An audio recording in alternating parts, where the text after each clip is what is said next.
Halo guys, welcome back to my channel. Kali ini saya akan membahas salah satu seniman atau pelukis terkenal di Indonesia, yaitu Affandi. Affandi Kusuma ini merupakan maestro seni lukis Indonesia yang lahir pada tahun 1907 di Cirebon. Beliau merupakan putra dari Raden Kusuma yang berprofesi sebagai mantri ukur di pabrik gula di Cildung, Cirebon. Hebatnya dari segi pendidikan, ia termasuk seorang yang memiliki pendidikan formal yang cukup tinggi bagi orang-orang segenerasinya. Ia memperoleh pendidikan His, Mule, dan Ims yang termasuk pendidikan yang hanya diperoleh oleh segelintir anak negeri.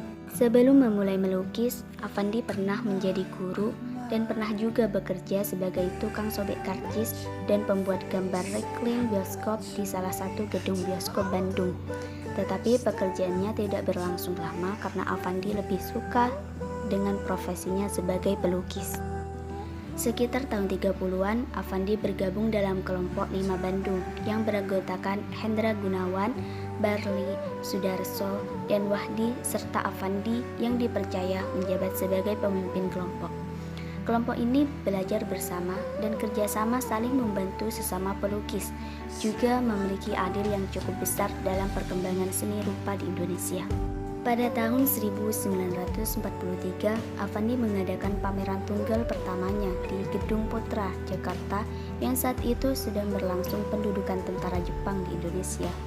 Affandi terkenal dengan gaya ekspresionisnya dan romantisme yang khas.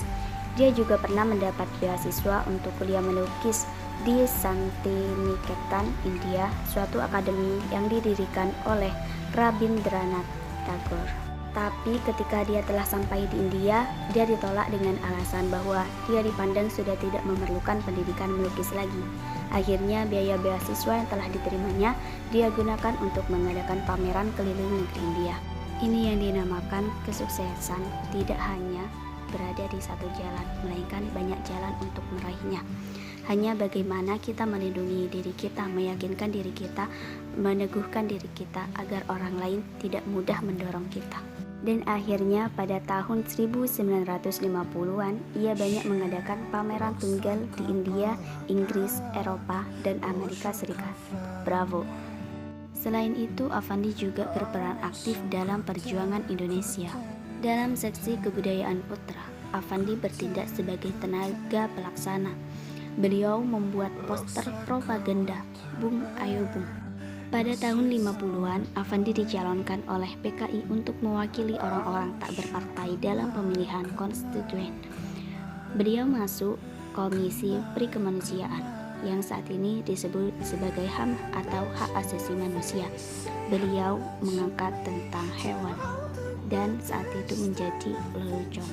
Beliau merupakan pimpinan pusat Kletra atau lembaga kebudayaan rakyat yang saat itu menjadi organisasi kebudayaan terbesar yang akhirnya dibubarkan oleh rezim Soeharto. Pada tahun 60-an, gerakan anti-imperialis sedang mengagresi Vietnam. Affandi mendapat undangan untuk pemeran di Gedung Ulysses, Jakarta, dan dia pun mengiyakan. Itulah beberapa biodata singkat mengenai Affandi, sang pelukis yang terkenal. Semoga bermanfaat dan menambah ilmu pengetahuan kita. Salam.